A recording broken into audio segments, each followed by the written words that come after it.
Tulisan di dinding amanah. Tahniah kepada Menteri Kesihatan Datuk Seri Dr. Zulkifli Ahmad yang memperoleh undian paling atas untuk jawatan kuasa pimpinan nasional Parti Amanah Negara Amanah bagi sesi 2023 hingga 2026. Beliau menjadi pilihan utama kira-kira 1,003 orang perwakilan yang terlibat dalam proses pemilihan 27 pemimpin tertinggi parti tersebut pada kali ini. Ahli Parlimen Kuala Selangor itu mendapat 900 mendahului beberapa nama besar amanah yang dipilih perwakilan melalui undian e-voting. Zulkifli diikuti rapat oleh pengarah komunikasi amanah Khalid Abdul Samad yang menduduki tempat kedua dengan 899 undi. Ahli Parlimen Shah Alam Azli Yusof berada di tempat ketiga 755 undi, manakala Datuk Seri Dr. Mujahid Yusof Rawa di kedudukan keempat dengan meraih 699 undi. Sementara itu Datuk Mahfuz Omar, Suhaizan Kayat dan Adli Zahari masing-masing berjaya menduduki tempat kelima, keenam dan ketujuh. Ahli Parlimen Kota Raja yang juga Menteri Pertanian dan Keterjaminan Makanan Datuk Seri Muhammad Sabu berada di kedudukan ke-8 dengan undian 613. Anggota 27 ahli jawatan kuasa pimpinan nasional amanah turut dihiasi dengan pemanis Anfal Syari, Muhammad Faiz Fazil, Muhammad Sani Hamzan, Abang Ahmad Kirdi dan Wan Anwar Wan Ibrahim. Terdahulu beberapa media menjangka pemilihan kali ini sengit kerana Muhammad akan dicabar sama ada oleh Mujahid atau Khalid untuk jawatan Presiden Amanah. Namun jangkaan tersebut meleset apabila Muhammad dikekalkan sebagai Presiden Amanah untuk penggal ketiga sehingga 2026 dengan Mujahid dilantik sebagai timbalan Presiden. Jawatan naib Presiden pula diserahkan kepada Dr. Zulkifli, Dr. Siti Mariah dan Adli Zahari. Media yang mulanya riuh rendah dengan menjangkakan satu perubahan besar dalam pimpinan amanah hilang kegairahan, seolah-olah apa yang berlaku hanya satu anti-klimaks dalam sebuah lakon layar politik kepartian.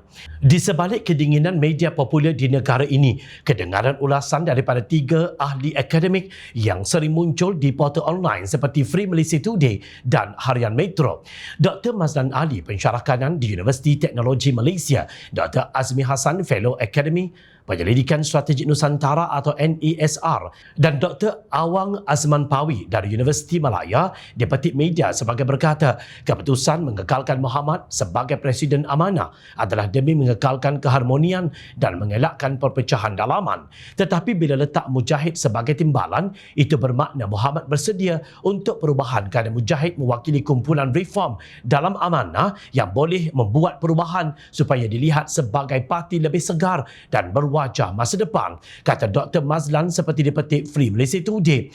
Dr. Azmi Hassan pula berpendapat 27 pimpinan tertinggi yang dipilih oleh perwakilan memerlukan parti dalam keadaan yang kukuh. Tetapi hakikatnya jawatan 5 tertinggi dipilih oleh 27 jawatan kuasa pusat nasional ini tidak menggambarkan kehendak ahli perwakilan yang membuat pemilihan kerana mereka tidak mempunyai kuasa untuk memilih presiden, timbalan dan juga 3 naib presiden, katanya lapor Harian Metro.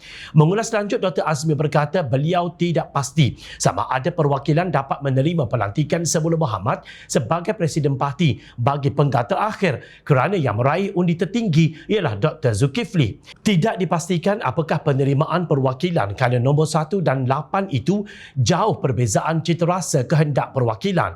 Ini juga cabaran kepada amanah Muhammad dan Mujahid untuk membawa parti itu lebih kuat kerana dalam kalangan Pakatan Harapan PH, amanah dikatakan paling lemah untuk menarik undi Melayu.